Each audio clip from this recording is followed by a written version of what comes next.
presented by DD Production House, Sakri. Bhola बाबा सुनला तू बिनती हमार हमारा सनी मन करा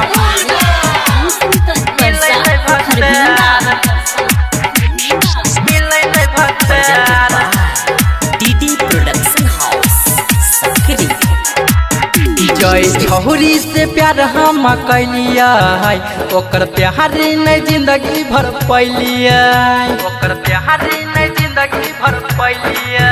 जय छहुरी से प्यार हम कैलिया है ओकर प्यार नहीं जिंदगी भर पैलिया अब छोड़ दिल के साथ रह दिलावा के पास अब छोड़ दिल के साथ रह दिलावा के पास ओकरा बिना उजर गेलै संसार भोला बाबा सुनला तू बिनती हमारा से निमन ओकरा मिले नहीं भतार भोला बाबा सुनला तू बिनती हमारा से निमन ओकरा मिले नहीं भतार भोला बाबा सुनला तू बिनती हमारा से निमन ओकरा मिले नहीं भतार एक बेर कहने छियै मुलाकात हो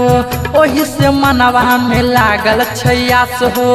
ओकरा तो दिल में अभी बसाई पाई लेकिन उ लौट के यही बे नहीं करता एक बेर कहने छियै मुलाकात हो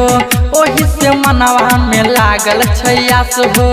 ओकरा तो दिल में अभी बसाई पाई लेकिन उ लौट के यही बे नहीं करता तू नहीं कर अभिमान कनी दहन ध्यान तू नहीं कर अभिमान कनी दहन ध्यान हमारा जिंदगी से भेल खेलवा भोला बाबा सुनला तू बिनती हमारा से निमन ओकरा मिले नहीं भतार भोला बाबा सुनला तू बिनती हमारा से निमन ओकरा मिले नहीं भतार भोला बाबा सुनला तू बिनती हमारा से निमन ओकरा मिले नहीं भतार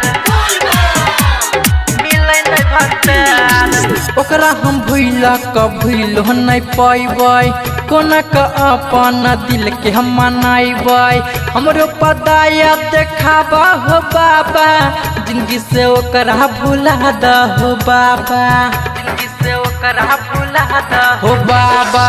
ओकरा हम भूला भूलो नहीं पैबै कोना का अपन दिल के हम मनाइबै हमरो पदाया देखाबा हो बाबा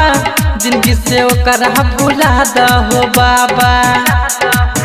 राइटर बसंत आजैया कहे सोनू दर भैया राइटर बसंत आजैया कहे सोनू दर भैया दुनू करे छ इहे गुणगान भोला बाबा सुनला तू बिनती हमारा से निमन ओकरा मिले नहीं भतार भोला बाबा सुनला तू बिनती हमारा से निमन ओकरा मिले नहीं भतार जय छहुरी से प्यार हम कैलिया है ओकर प्यार नहीं जिंदगी भर पैलिया अब छोड़ दिल के साथ रह दिलावा के पास अब छोड़ दिल के साथ रह दिलावा के पास ओकरा बिना उजर गेलै संसार भोला बाबा सुनला तू बिनती हमारा से निमन ओकरा मिले नहीं भतार भोला बाबा सुनला तू बिनती हमारा से निमन ओकरा मिले नहीं भतार।